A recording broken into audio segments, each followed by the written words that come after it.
Nell. I love TV. Growing up in Indiana, it's one of the few things that saves me and lets me know that there is indeed life beyond the corn. Of the several women I will race to any TV to see, and this will come as a little shock to you, Carol Burnett, Mary Tyler Moore, Lucille Ball, and any of the Golden Girls. Yet one holds a particularly fond place in my memory. When Nell Carter sings the opening theme song, "Gimme a Break," I religiously sing along. My Nell Carter impersonation is not so bad, and I perform it for anyone who will listen.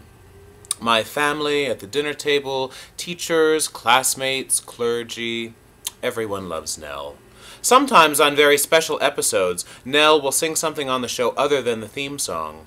I think Nell singing on "Gimme a Break" is the only reason my technology-challenged self eventually figured out how to work our VCR. Fast forward to the late 1990s, New York City. Nell Carter is appearing as Miss Hannigan in the 20th anniversary production of Annie on Broadway, and my friend knows her.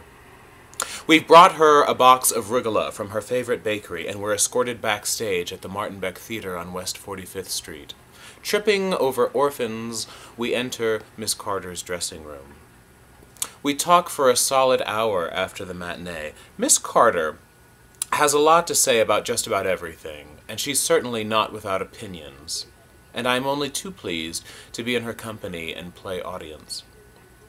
I'm writing for a magazine at the time concerning HIV/AIDS, and she grants me an interview. Nell is a longtime AIDS activist, having lost her beloved brother to the disease. On the day of the interview, I make my way up to her suite at the Essex House on Central Park South. Excited beyond measure and wearing my best tie from the Gap, I knock on her door. And wait. And wait. Finally, a bleary-eyed Nell Carter opens the door. "Hi, sugar." Oh, I've woken her up. She's forgot that it was today. No matter, she's very gracious and escorts me into the suite of rooms, which I compliment, and she refers to as a dump. Her children have been there recently. The living room is strewn with toys. We talk about many things. Ain't Misbehavin', the movie version of Hair, the original workshop production of Dreamgirls and her life on television, teeth whitening, money, dental dams. She is a very funny lady.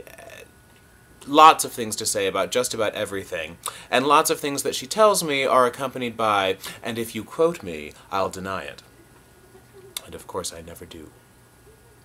Finally, the conversation switches to her very public drug use.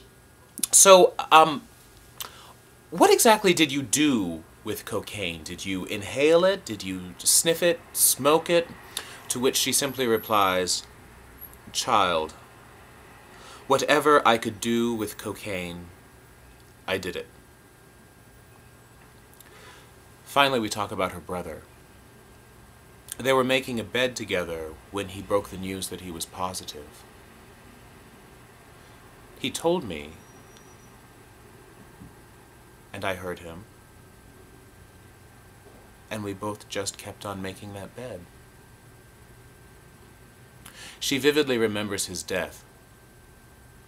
She was on a plane flying from Los Angeles to Alabama to be by his side. She fell asleep on the plane, and in a dream, she actually saw him pass. When she walked up the jetway in Mobile, her sister was there to meet her. "Bernard's gone," she said, to which Nell simply replied, "I know." And she continued with, "God damn you for not waiting for me, Bernard. Oh, you got me. You got me good."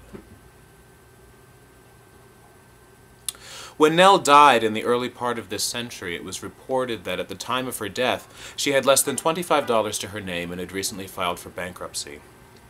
Which didn't surprise me a whole lot. For a woman who had amassed such wealth in her time, she lived life with a freewheeling joy and a humor that is lost on most of us. She was not without her own demons, certainly, but she always strove to rise above them. She was a woman of enormous strength and a vitality I always remember when I think of her. And when my iPod is on shuffle, her ghostly and stunning rendition of Mean to Me always catches me off guard, and I always have to stop completely in my tracks and simply listen to her. I ran into her publicist some years ago, and she told me how much Nell liked my article, which made me happy, of course. I miss her.